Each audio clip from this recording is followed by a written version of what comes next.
Hi welcome back to the my channel. ನಾನು ಸವಿತಾ.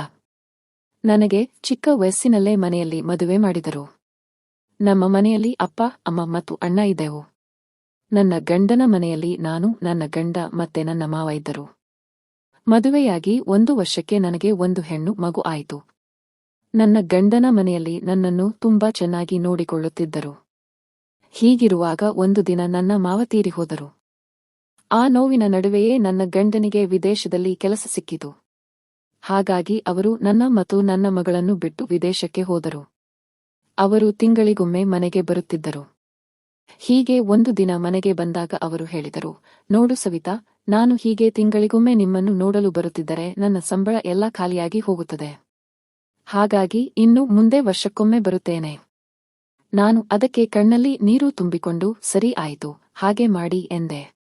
ನಂತರ ನಾನು ಅವರಿಗಾಗಿ ಕಾದಿದ್ದ ವರ್ಷಗಳು ಕಳೆದು ನನ್ನ ಮಗಳಿಗೆ 13 ವರ್ಷ ಆಯಿತು. ಇಷ್ಟು ವರ್ಷ ಕಳೆದರೂ ನನ್ನ ಗಂಡ ಮನೆಗೆ ಬರಲೇ ಇಲ್ಲ. ನಾನು ಒಬ್ಬಳೇ ಮನೆ ನಡೆಸಲು ತುಂಬಾ ಕಷ್ಟವಾಯಿತು. ಹಾಗಾಗಿ ನಾನು ಮನೆ ಕೆಲಸಕ್ಕೆ ಸೇರಿಕೊಂಡೆ. ಹೀಗೆ ನನ್ನ ಮಗಳಿಗೂ ಕೂಡ 20 ವರ್ಷ ಆಯಿತು. ಅವಳಿಗೆ ಒಂದು ಒಳ್ಳೆ ಹುಡುಗನನ್ನು ಕೊಟ್ಟು ಮದುವೆ ಮಾಡಲು ಹುಡುಗನನ್ನು ಹುಡುಕುತ್ತಿದ್ದೆ. ಒಂದು ಹುಡುಗನ ಫೋಟೋ ಬಂತು. ಹುಡುಗ ನೋಡಲು ತುಂಬಾ ಚೆನ್ನಾಗಿದ್ದ. ಹಾಗೆ ಮನೆ ಕಡೆಯೆಲ್ಲ ಆಸ್ತಿ ಜೋರಾಗಿ ಇದೆ ಎಂದು ನಾನು ನನ್ನ ಮಗಳನ್ನು ಅವನಿಗೆ ಕೊಟ್ಟು ಮದುವೆ ಮಾಡಲು ನಿರ್ಧರಿಸಿದೆ. ತುಂಬಾ ಕಷ್ಟಪಟ್ಟು ಒಂದು ಚೀಟಿ ಹಾಕಿದ್ದೆ, ಸಾಲ ಮಾಡಿದ್ದೆ. ಅದನ್ನು ತೆಗೆದುಕೊಂಡು ನನ್ನ ಮಗಳ ಮದುವೆ ಮಾಡಿದೆ. ನಂತರ ನನ್ನ ಮಗಳು ಅವರ ಅತ್ತೆ ಮನೆಗೆ ಹೋಗುವಾಗ ತುಂಬಾ ಅಳುತ್ತಿದ್ದಳು. ನಾನು ಅವಳಿಗೆ ಆಸರೆಯಾಗಿ ಸಮಾಧಾನ ಮಾಡಿ ಅವರ ಮನೆಗೆ ಕಳುಹಿಸಿದೆ. ನಂತರ ಒಂದು ದಿನ ಗುರುಗಳ ಹತ್ತಿರ ಶಾಸ್ತ್ರವನ್ನು ಕೇಳಿ ಒಂದು ಒಳ್ಳೆ ದಿನ ನೋಡಿ ನನ್ನ ಮಗಳು ಅಳಿಯನನ್ನು ಮನೆಗೆ ಕರೆದೆ. ನಂತರ ಅವರಿಬ್ಬರನ್ನು ರೂಮಿಗೆ ಕಳುಹಿಸಿದೆ. ನಂತರ ಬೆಳಿಗ್ಗೆ ಆಯಿತು. ನಾನು ತಿಂಡಿ ರೆಡಿ ಮಾಡಿ ಅವರಿಬ್ಬರಿಗೂ ಬಡಿಸಿದೆ. ನಂತರ ಎಲ್ಲರೂ ಖುಷಿಯಿಂದ ಮಾತನಾಡುತ್ತಾ ಕುಳಿತಿದ್ದೆವು. ಸಂಜೆ ಆಯಿತು.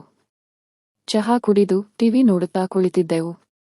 ನಂತರ ನನ್ನ ಅಳಿಯ ಮಗಳು ಅವರ ಮನೆಗೆ ಹೊರಡುತ್ತೇನೆ ಎಂದರು. ಅದಕ್ಕೆ ನಾನು ಹೇಳಿದೆ, ಇಲ್ಲೇ ಇರಿ, ನಾಳೆ ಹೋಗುವಿರಂತೆ ಅಂದೆ. ಅದಕ್ಕೆ ಅಳಿಯಂದಿರು ಹೇಳಿದರು, ಇಲ್ಲ ಅತ್ತೆ, ನಾನು ನಾಳೆಯಿಂದ ಕೆಲಸಕ್ಕೆ ಹೋಗಬೇಕು. ಹಾಗಾಗಿ ಹೋಗಲೇಬೇಕು. ಅದಕ್ಕೆ ನಾನು, ಸರಿಯಾಯಿತು. ಇಬ್ಬರೂ ಹುಷಾರಾಗಿ ಹೋಗಿ ಬನ್ನಿ. ಮನೆಗೆ ಹೋದ ಮೇಲೆ ಕಾಲ್ ಮಾಡಿ ಎಂದು ಹೇಳಿ ಕಳುಹಿಸಿದೆ. ನಂತರ ಇಬ್ಬರೂ ಮನೆಗೆ ಹೋದರು. ನನ್ನ ಮಗಳು ಕಾಲ್ ಮಾಡಿದಳು. ನಾನು ಅವಳಿಗೆ ಆತಂಕದಿಂದ ಕೇಳಿದೆ, ಆ ಮನೆಯಲ್ಲಿ ನೀನು ಸುಖವಾಗಿ ಇದ್ದೀಯಾ ಅಮ್ಮ ಅಂದೆ. ಅದಕ್ಕೆ ಅವಳು ಹೇಳಿದಳು, ಹೂನ್ ಅಮ್ಮ, ನನ್ನನ್ನು ಇಲ್ಲಿ ಎಲ್ಲರೂ ಚೆನ್ನಾಗಿ ನೋಡಿಕೊಳ್ಳುತ್ತಾರೆ. ನಾನು ತುಂಬಾ ಸುಖವಾಗಿ ಇದ್ದೀನಿ ಅಮ್ಮ ಅಂದಳು. ನನಗೆ ಅದನ್ನು ಕೇಳಿ ತುಂಬಾ ಸಂತೋಷವಾಯಿತು.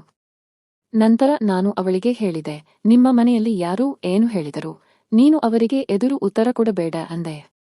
ಅದಕ್ಕೆ ಅವಳು, ಸರಿಯಾಯಿತು ಅಮ್ಮ ಅಂದಳು. ಅದಕ್ಕೆ ನಾನು, ಸರಿ ಆಯ್ತು ಮಗಳೇ, ಹುಷಾರು ಎಂದು ಹೇಳಿ ಕಾಲ್ ಕಟ್ ಮಾಡಿದೆ. ನಂತರ ನಾನು ಅಂದುಕೊಂಡೆ, ಸದ್ಯ ಹೇಗೋ ನನ್ನ ಮಗಳಿಗೆ ಒಳ್ಳೆ ಗಂಡ ಮತ್ತೆ ಮನೆ ಸಿಕ್ಕಿತು ಅಂತ. ನಂತರ ನಾನು ನನ್ನ ದಿನನಿತ್ಯದ ಜೀವನವನ್ನು ನಡೆಸುತ್ತಿದ್ದೆ. ದಿನಕ್ಕೆ 3 ಮನೆ ಕೆಲಸ ಮಾಡಿ ನನ್ನ ಮಗಳ ಮದುವೆಗೆ ಅಂತ ಮಾಡಿದ ಸಾಲವನ್ನು ತೀರಿಸಿದೆ. ಒಂದು ದಿನ ನನ್ನ ಮಗಳು ನನಗೆ ಕರೆ ಮಾಡಿ ನಡುಗುವ ಧ್ವನಿಯಲ್ಲಿ, ಅಮ್ಮ, ನಮ್ಮ ಮಾವನಿಗೆ ಹುಷಾರಿಲ್ಲ, ತುಂಬಾ ಸೀರಿಯಸ್ ಆಗಿದೆ, ಆಸ್ಪತ್ರೆಯಲ್ಲಿ ಇದ್ದಾರೆ ಅಂದಳು. ನಾನು ಅವಳಿಗೆ ಹೇಳಿದೆ, ನೀನು ಗಾಬರಿ ಮಾಡಿಕೊಳ್ಳಬೇಡ ಮಗಳೇ, ಧೈರ್ಯವಾಗಿರು. ದೇವರು ಒಳ್ಳೆಯವರಿಗೆ ಈ ತರ ಕಷ್ಟ ಕೊಡುತ್ತಾನೆ. ಅವರು ಹುಷಾರಾಗಿ ಮನೆಗೆ ಬರುತ್ತಾರೆ, ತಲೆ ಕೆಡಿಸಿಕೊಳ್ಳಬೇಡ, ಆಯ್ತಾ ಅಂದೆ. ಅದಕ್ಕೆ ಅವಳು, ಸರಿ ಅಮ್ಮ, ಆಯ್ತು ಅಂದಳು. ನಾನು, ಸರಿಯಾಯಿತು, ನಾನು ನಾಳೆ ನಿಮ್ಮ ಮನೆಗೆ ಬರುತ್ತೀನಿ ಬಿಡು ಅಂದೆ. ಅವಳು, ಸರಿಯಾಯಿತು ಅಂದಳು. ಅದೇ ರೀತಿ ನಾನು ಬೆಳಿಗ್ಗೆ ಅವರ ಊರಿಗೆ ಹೋಗಲು ಬಸ್ ಸ್ಟ್ಯಾಂಡ್ಗೆ ಬಂದೆ. ನಮ್ಮ ಮನೆ ಇರುವುದು ಮೈಸೂರು ಹತ್ತಿರ ಇರೋ ಒಂದು ಚಿಕ್ಕ ಹಳ್ಳಿಯಲ್ಲಿ. ಅವರ ಊರು ಇರೋದು ಹನೂರಿನ ಒಂದು ಚಿಕ್ಕ ಹಳ್ಳಿಯಲ್ಲಿ. ನಮ್ಮ ಮನೆಯಿಂದ ಅವರ ಮನೆಗೆ ಹೋಗಲು 5-6 ಗಂಟೆ ಸಮಯ ಬೇಕು. ನಾನು ಅವರ ಮನೆಗೆ ಹೋದೆ. ಅವರ ಮಾವ ಪೂರ್ತಿ ಹುಷಾರಾಗಿದ್ದಾರೆ ಎಂದು ನನ್ನ ಮಗಳು ಹೇಳಿದಳು. ನನಗೆ ಅದನ್ನು ಕೇಳಿ ನಿರಾಳವಾಯಿತು, ಸಮಾಧಾನ ಆಯಿತು. ಹಾಗೆ ಅವಳು ಇನ್ನೊಂದು ವಿಷಯ ಹೇಳಿದಳು, ಮಾವನಿಗೆ ಕೆಲವೊಂದು ಔಷಧಿಗಳು ಬೇಕು ಅಮ್ಮ, ಆದರೆ ಅದು ಇಲ್ಲಿ ಸಿಗುವುದಿಲ್ಲ, ಮೈಸೂರಿನಲ್ಲಿ ಸಿಗುತ್ತದೆ ಅಂದಳು. ನಾನು ಅದಕ್ಕೆ, ಸರಿ ಮಗಳೇ, ಆಯ್ತು. ಅದು ಯಾವುದು ಔಷಧಿಗಳು ಎಂದು ನನಗೆ ಚೀಟಿ ಕೊಡು, ನಾನು ತಂದು ಕೊಡುತ್ತೀನಿ ಅಂದೆ. ಅದಕ್ಕೆ ಅವಳು ಹೇಳಿದಳು, ಬೇಡ ಅಮ್ಮ, ನಾಳೆ ನಿನ್ನ ಅಳಿಯ ಕೂಡ ನಿನ್ನ ಜೊತೆ ಬರುತ್ತಾರೆ. ಹೇಗಿದ್ದರೂ ಔಷಧಿ ತಗೋಬೇಕಲ್ಲ ಅಂದಳು. ಅದಕ್ಕೆ ನಾನು ಹೇಳಿದೆ, ನಾನು ಈಗಲೇ ಹೊರಡುವೆ ಮಗಳೇ ಅಂದೆ. ಅದಕ್ಕೆ ಅವಳು ಹೇಳಿದಳು, ಬೇಡ. ನೀನು ಇವತ್ತು ಇಲ್ಲೇ ಇರು. ನಾಳೆ ಅವರು ನಿನ್ನ ಜೊತೆ ಬರುತ್ತಾರೆ ಅಮ್ಮ, ಇಬ್ಬರೂ ಒಟ್ಟಿಗೆ ಹೋಗುವಿರಂತೆ ಬಿಡು ಅಂದಳು. ಅದಕ್ಕೆ ನಾನು, ಸರಿ ಆಯ್ತು ಮಗಳೇ ಅಂದೆ. ನಂತರ ರಾತ್ರಿ ಆಯಿತು. ನಾನು ಅವರ ಮನೆಯಲ್ಲಿ ಊಟವನ್ನು ಮುಗಿಸಿ ಮಲಗಿಕೊಂಡೆ. ನಂತರ ಬೆಳಿಗ್ಗೆ ಆಯಿತು. ನಾನು ಮತ್ತು ಅಳಿಯ ಇಬ್ಬರೂ ತಿಂಡಿ ಮಾಡಿ ಊರಿಗೆ ಹೋದೆವು. ಇಬ್ಬರೂ ಒಟ್ಟಿಗೆ ಮೈಸೂರು ಸಿಟಿಗೆ ಹೋಗಿ ಔಷಧಿಯನ್ನು ತೆಗೆದುಕೊಂಡೆವು. ನಂತರ ಅಳಿಯಂದಿರು ಹೇಳಿದರು, ನಾನು ಇನ್ನೂ ಊರಿಗೆ ಹೋಗುತ್ತೇನೆ ಅತ್ತೆ, ನೀವು ಮನೆಗೆ ಹೋಗಿ ಅಂದರು. ಅದಕ್ಕೆ ನಾನು ಪ್ರೀತಿಯಿಂದ, ಅಯ್ಯೋ, ಇಷ್ಟು ದೂರ ಬಂದು ಹಾಗೆ ಹೋಗುತ್ತೀರಾ? ಮನೆಗೆ ಬನ್ನಿ, ನಾಳೆ ಹೋಗುವಿರಂತೆ ಅಂದೆ. ಅದಕ್ಕೆ ಅವರು, ಬೇಡ ಅತ್ತೆ. ನಾನು ಈಗ ಹೊರಡುತ್ತೀನಿ. ಮುಂದಿನ ತಿಂಗಳು ಔಷಧಿ ತರೋಕೆ ಬರುತ್ತೀನಲ್ಲ, ಆಗ ಇಲ್ಲೇ ಉಳಿದುಕೊಳ್ಳುತ್ತೀನಿ ಅಂದರು. ಅದಕ್ಕೆ ನಾನು, ಸರಿ ಆಯ್ತು ಅಳಿಯಂದಿರೆ, ನೀವು ಹುಷಾರಾಗಿ ಹೋಗಿ ಬನ್ನಿ ಅಂದೆ. ಅವರು ಸರಿ ಅಂತ ಊರಿಗೆ ಹೊರಟರು. ನಾನು ಮನೆಗೆ ಬಂದೆ. ನಾನು ದಿನ ಮನೆ ಕೆಲಸಕ್ಕೆ ಹೋಗಿ ಬರುವುದೇ ನನ್ನ ಜೀವನವಾಗಿತ್ತು. ನಾನು ಮಾಡುವ ಮನೆ ಕೆಲಸದ ಮಾಲೀಕರು ಎಲ್ಲರೂ ಒಳ್ಳೆಯವರೇ ಆಗಿದ್ದರು. ಇಬ್ಬರನ್ನು ಬಿಟ್ಟು ಒಬ್ಬ ಮನೆ ಮಾಲೀಕರ ಮಗನಿಗೆ 33 ವರ್ಷ ಆಗಿತ್ತು. 2 ತಿಂಗಳಿಂದ ಅವನು ನನ್ನ ಮೇಲೆ ಒಂದು ಕಣ್ಣು ಇಟ್ಟಿದ್ದ. ನಾನು ಏನು ಮಾಡಲಿ? ಮನೆ ಮಾಲೀಕರ ಬಳಿ ನಾನು ಮದುವೆಗೆ ಎಂದು ಸಾಲ ಮಾಡಿದ್ದೇನೆ. ಹಾಗಾಗಿ ಇನ್ನೂ 3 ತಿಂಗಳುಗಳು ನಾನು ಅವರ ಮನೆಯಲ್ಲಿ ಕೆಲಸ ಮಾಡಲೇಬೇಕು. ಅವರ ಮಗ ನಾನು ಕೆಲಸ ಮಾಡುವಾಗಲೆಲ್ಲ ಬೇಕಂತಲೇ ಕೆಳಗಡೆ ಏನಾದರೂ ಚೆಲ್ಲುತ್ತಿದ್ದ. ಹೀಗಾಗಿ ಅವನಿಂದ ನನಗೆ ತುಂಬಾ ಕಿರಿಕಿರಿ ತೊಂದರೆ ಆಗುತ್ತಿತ್ತು. ನಾನು ಎಲ್ಲವನ್ನೂ ಸಹಿಸಿಕೊಂಡು ಕೆಲಸ ಮುಂದುವರೆಸುತ್ತಿದ್ದೆ. ಹೀಗೆ ಒಂದು ದಿನ ಧೈರ್ಯ ಮಾಡಿ ಅವನ ವಿಷಯವನ್ನು ಮಾಲೀಕರ ಬಳಿ ಹೇಳಿದೆ. ಆಗ ಅವರು ಹೇಳಿದರು, ಈ ತರ ಎಲ್ಲ ಮಾಡುತ್ತಾನ ಅವನು? ನೋಡಮ್ಮ ಸವಿತಾ, ನೀನು ಬೇಜಾರು ಮಾಡಿಕೊಳ್ಳಬೇಡ. ಅವನಿಗೆ ಬುದ್ಧಿ ಹೇಳುತ್ತೀನಿ ಅಂದರು. ಆಗ ನನಗೆ ಸ್ವಲ್ಪ ಸಮಾಧಾನ ಆಯಿತು. ಹೀಗೆ ಒಂದು ದಿನ ಆತನ ಮನೆಯಲ್ಲಿ ಕೆಲಸ ಮಾಡುತ್ತಿದ್ದಾಗ ನನ್ನ ಮೊಬೈಲಿಗೆ ನನ್ನ ಅಳಿಯ ಕಾಲ್ ಮಾಡಿದರು. ಅವರು ಹೇಳಿದರು, ಅತ್ತೆ, ನಾನು ನಾಳೆ ಊರಿಗೆ ಬರುತ್ತೀನಿ, ಔಷಧಿ ತಗೊಂಡು ಹೋಗೋಕೆ. ನೀವು ಬಿಡುವಿನಲ್ಲಿ ಇದ್ದರೆ ಸ್ವಲ್ಪ ಸಿಟಿಗೆ ಹೋಗಿ ಔಷಧಿಯನ್ನು ತಗೊಂಡು ಇಟ್ಟಿರಿ ಅಂದರು. ಅದಕ್ಕೆ ನಾನು ಹೇಳಿದೆ, ಸರಿ ಆಯಿತು ಅಳಿಯಂದಿರೆ, ನೀವು ನಿಧಾನವಾಗಿ ಬನ್ನಿ. ನಾನು ತಂದು ಇಟ್ಟಿರುತ್ತೇನೆ ಅಂದೆ. ಅದಕ್ಕೆ ಅವರು, ಸರಿ ಆಯಿತು ಅತ್ತೆ ಅಂದರು. ಅಷ್ಟರಲ್ಲಿ ಮಾಲೀಕರ ಮಗ ಬಂದು ನನಗೆ ಕೋಪದಿಂದ ಬೈಯಲು ಶುರು ಮಾಡಿದನು. ನೀವು ಏನು ಕೆಲಸ ಮಾಡೋಕೆ ಬಂದಿದ್ದೀರಾ? ಇಲ್ಲ ಫೋನಲ್ಲಿ ಮಾತಾಡಲಿಕ್ಕೆ ಬಂದಿದ್ದೀರಾ ಅಂದನು. ನಾನು ಅವನಿಗೆ ಹೇಳಿದೆ, ನಾನು ಈಗ ಕೆಲಸ ಮಾಡಿ ಮುಗಿಸಿ ಮಾತನಾಡುತ್ತಿದ್ದೀನಿ. ನನ್ನ ಕೆಲಸ ಮುಗಿಯಿತು. ನಾನು ಇನ್ನು ಮನೆಗೆ ಹೋಗುತ್ತಿದ್ದೀನಿ ಅಂದೆ. ಅದಕ್ಕೆ ಅವನು, ಇನ್ನು ನಿಮ್ಮ ಕೆಲಸ ಮುಗಿದಿಲ್ಲ, ನನ್ನ ರೂಮ್ ಫುಲ್ ಗಲೀಜು ಆಗಿದೆ. ಹೋಗಿ ಅದನ್ನು ಕ್ಲೀನ್ ಮಾಡಿ ಅಂದನು. ಅದಕ್ಕೆ ನಾನು ಹೇಳಿದೆ, ನಿಜವಾಗಲೂ ದಯವಿಟ್ಟು ಇಲ್ಲ, ನಾಳೆ ಬಂದು ಮಾಡುತ್ತೀನಿ. ಈಗ ನನಗೆ ಸ್ವಲ್ಪ ಕೆಲಸ ಇದೆ. ದಯವಿಟ್ಟು ಅರ್ಥ ಮಾಡಿಕೊಳ್ಳಿ ಅಂದೆ. ಅದಕ್ಕೆ ಅವನು ಹೇಳಿದ, ನೀವು ಬಂದಿರೋದು ಕೆಲಸ ಮಾಡೋಕೆ ತಾನೆ? ಹಾಗಾದ್ರೆ ಫಸ್ಟ್ ನಾನು ಹೇಳೋ ಕೆಲಸ ಮುಗಿಸಿ ಆಮೇಲೆ ನೀವು ಹೋಗಿ ಅಂದನು.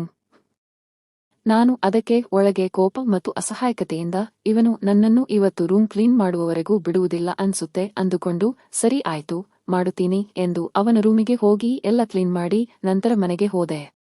ನಂತರ ಸಮಯ ರಾತ್ರಿ 7 ಗಂಟೆ ಆಯಿತು. ನನ್ನ ಅಳಿಯ ಮನೆಗೆ ಬಂದರು. ಆಗ ನಾನು ತಲೆಯನ್ನು ಹೊಡೆದು ತೆಗೆದುಕೊಂಡಂತೆ ಯೋಚಿಸಿದೆ, ಅಯ್ಯೋ, ಇವರು ಔಷಧಿ ತರೋಕೆ ಹೇಳಿದ್ರು ಅಲ್ವಾ, ಮರೆತೇ ಹೋಯಿತಲ್ಲ ಅಂದುಕೊಂಡೆ. ಅಳಿಯಂದಿರು ಯಾವುದೋ ಬೈಕಿನಲ್ಲಿ ಬಂದಿದ್ದರು. ಅವರು ಬಂದ ತಕ್ಷಣ, ಅತ್ತೆ, ಔಷಧಿ ಕೊಡಿ, ಟೈಮ್ ಆಗಿದೆ. ನಾನು ಮತ್ತೆ ಊರಿಗೆ ಹೋಗಬೇಕು ಅಂದರು. ಆಗ ನಾನು ಅಪರಾಧಿ ಭಾವದಿಂದ ಹೇಳಿದೆ, ಅಳಿಯಂದಿರೆ, ದಯವಿಟ್ಟು ನನ್ನ ಕ್ಷಮಿಸಿ. ನಾನು ಔಷಧಿ ತರೋದನ್ನು ಮರೆತು ಬಿಟ್ಟೆ ಅಂದೆ. ಅದಕ್ಕೆ ಅವರು ಸ್ವಲ್ಪ ಬೇಸರದಿಂದ, ಅಯ್ಯೋ ಅತ್ತೆ, ಇದೇನು ಮಾಡಿದ್ರಿ ನೀವು? ಹೋಗಲಿ ಬಿಡಿ, ನಾನು ಹೋಗ್ತಾ ಹಾಗೆ ತಗೊಂಡು ಹೋಗುತ್ತೀನಿ ಅಂದರು. ಅದಕ್ಕೆ ನಾನು ಹೇಳಿದೆ, ಈಗಲೇ ಸಮಯ 8 ಆಗಿದೆ. ನೀವು ಈ ಸಮಯದಲ್ಲಿ ಈ ಬೈಕಲ್ಲಿ ಹೋಗೋದು ಒಳ್ಳೆದಲ್ಲ, ಹಾಗಾಗಿ ಇವತ್ತು ಇಲ್ಲೇ ಇದ್ದು ನಾಳೆ ಹೋಗಿ ಅಂದೆ. ಅದಕ್ಕೆ ಅವರು, ಸರಿ ಅತ್ತೆ ಆಯ್ತು. ಇರಿ, ಔಷಧಿ ತಗೊಂಡು ವಾಪಸ್ ಬರುತ್ತೀನಿ ಅಂದರು. ಅದಕ್ಕೆ ನಾನು ಹೇಳಿದೆ, ಊಟ ಮಾಡಿ ಆಮೇಲೆ ಹೋಗಿ ತನ್ನಿ ಅಳಿಯಂದಿರೆ. ಬನ್ನಿ, ಇಬ್ಬರೂ ಊಟ ಮಾಡೋಣ ಅಂದೆ. ಅದಕ್ಕೆ ಅವರು, ಸರಿ ಆಯಿತು ಅತ್ತೆ ಅಂದರು. ಆಮೇಲೆ ಇಬ್ಬರೂ ಒಟ್ಟಿಗೆ ಊಟ ಮಾಡಿ ಮುಗಿಸಿದೆವು. ಅಷ್ಟರಲ್ಲಿ ಹೊರಗಡೆ ಜೋರಾಗಿ ಮಳೆ ಬರಲು ಶುರು ಆಯಿತು. ಸ್ವಲ್ಪ ಸಮಯದ ನಂತರ ಮಳೆ ಕಮ್ಮಿಯಾಯಿತು. ನಂತರ ಅಳಿಯಂದಿರು, ನಾನು ಹೋಗಿ ಔಷಧಿ ತರುತ್ತೀನಿ ಅಂದರು. ಅದಕ್ಕೆ ನಾನು ಹೇಳಿದೆ, ಇಷ್ಟೊತ್ತಲ್ಲಿ ನೀವು ಒಬ್ಬರೇ ಹೋಗೋದು ಬೇಡ. ನಾನು ಸೀರೆ ಉಟ್ಟುಕೊಂಡು ಬರುತ್ತೀನಿ ಇರಿ ಅಂದೆ. ಅದಕ್ಕೆ ಅವರು, ಅಯ್ಯೋ ಅತ್ತೆ, ಬೇಡ ಬಿಡಿ. ನೀವು ಬೇರೆ ಯಾಕೆ ಬರುತ್ತೀರಾ ಅಂದರು. ಅದಕ್ಕೆ ನಾನು ಕಳಕಳಿಯಿಂದ, ಈ ಸಮಯದಲ್ಲಿ ಈ ರಸ್ತೆಯಲ್ಲಿ ಯಾರು ಜನ ಓಡಾಡುವುದಿಲ್ಲ. ನೀವು ಒಬ್ಬರೇ ಹೋಗೋದು ಸರಿ ಇಲ್ಲ. 5 ನಿಮಿಷ ಇರಿ, ನಾನು ಬರುತ್ತೀನಿ ಅಂದೆ. ಅದಕ್ಕೆ ಅವರು, ಸರಿ ಆಯಿತು ಅತ್ತೆ ಅಂದರು. ನಂತರ ನಾನು ಮತ್ತು ಅವರು ಬೈಕಲ್ಲಿ ಹೊರಟೆವು. ಆಮೇಲೆ ಔಷಧಿಯನ್ನು ತೆಗೆದುಕೊಂಡು ವಾಪಸ್ ಬರುತ್ತಿದ್ದಾಗ ಜೋರು ಮಳೆ ಬರಲು ಶುರುವಾಯಿತು. ನನ್ನ ಮತ್ತು ಅಳಿಯನ ಬಟ್ಟೆಯೆಲ್ಲ ಪೂರ್ತಿ ಒದ್ದೆ ಆಯಿತು. ನಂತರ ಅವರು ಬೈಕನ್ನು ಒಂದು ಖಾಲಿ ಶೆಡ್ ಒಳಗೆ ನಿಲ್ಲಿಸಿದರು. ನಂತರ ಇಬ್ಬರೂ ಮಾತನಾಡುತ್ತಾ ಇದ್ದೆವು. ಮಳೆ, ಚಳಿಯಲ್ಲಿ ನಾನು ಬೇರೆ ತೆಳು ಸೀರೆ ಉಟ್ಟುಕೊಂಡು ಬಂದಿದ್ದರಿಂದ ನನಗೆ ಚಳಿ ಜಾಸ್ತಿ ಆಯಿತು. ಹೀಗೆ ಇಬ್ಬರೂ ನಿಂತಿರುವಾಗ ಸಡನ್ ಆಗಿ ಜೋರಾಗಿ ಗುಡುಗು ಬಂತು. ನಾನು ಭಯಭೀತಲಾಗಿ ಎದರಿ ನನ್ನ ಕಾಲು ಸ್ಲಿಪ್ ಆಗಿ ಅವರ ಹತ್ತಿರ ಬಿದ್ದೆ. ಚಳಿ, ಮಳೆಗೆ ನಾನು ಬಿಸಿಯಾಗತೊಡಗಿದೆ.